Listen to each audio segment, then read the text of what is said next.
I want to make this video specifically about reincarnation and transgenderism and gender ideology. We have to look at the fundamental premise of the idea that, well, can anyone be born in the wrong body? Nobody even examines this. All the people involved in transgenderism and gender ideology refuse to even bring spirituality into this. And I think that, like with psychology, if you divorce psychology from spirituality, it's not going to work. Now, there are three possibilities for being born on Earth as a human being. Either A, it was random. If you're an atheist, maybe you believe that this just happened randomly, that you just randomly were assigned male or female. If you're a deist, a Jew or a Christian or a Muslim, you would probably believe that you were assigned male or female by God. If you're like pretty much everybody else and you reincarnate, then you know that you choose very carefully the body that you're going to be born into. It is not accidental. It is quite intentional. Time moves differently over there, but it can seem like it can take a very long time to find the correct body to be born into for what it is that you need to learn. Now, souls are not out there looking to find someone who's going to be rich, famous, and wealthy.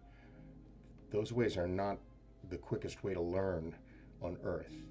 Maybe for a vacation or something, but if you really are serious about this curriculum, you are going to challenge yourself.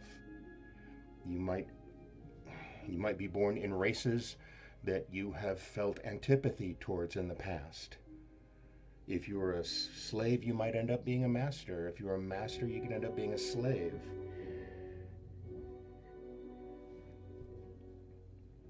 We give ourselves challenges, for example, being born with a disability of some kind, being born blind or deaf, or you can't walk. Any of these come with so many lessons that you can't learn if everything's going great.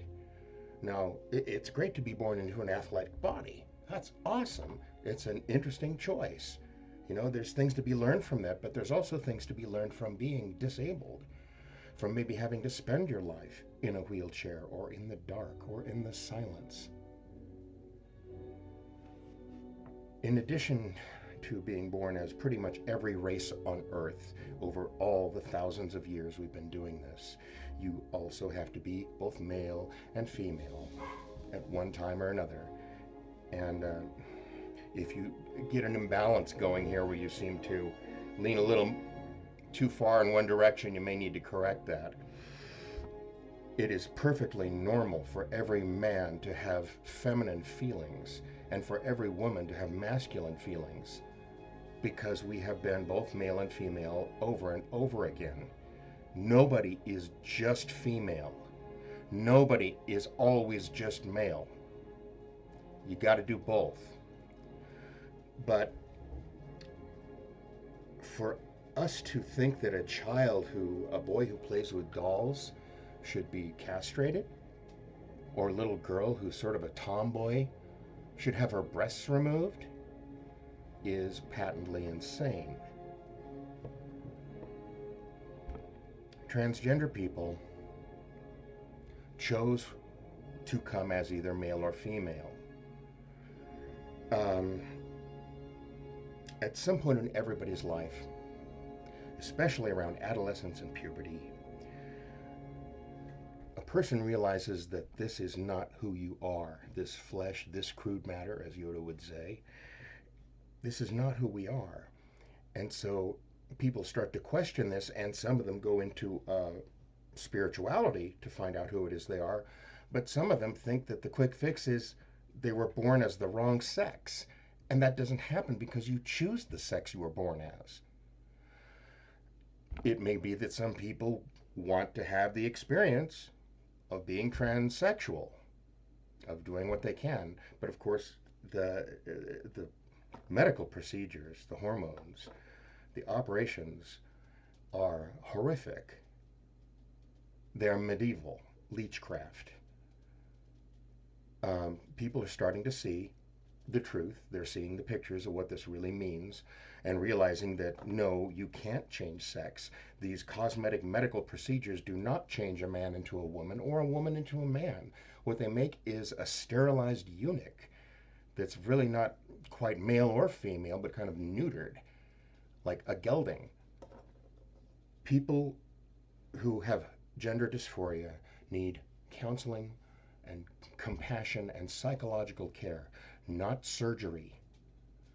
We don't tell anorexic people, yes, you're too fat. Here, let's do some liposuction. Or how about a stomach band to make you lose more weight? You don't encourage people's delusions. Um, I'm repeating a lot of the things that I said before, but to focus on, okay, to focus on the spiritual side of this, what are people trying to accomplish who are doing transsexuality?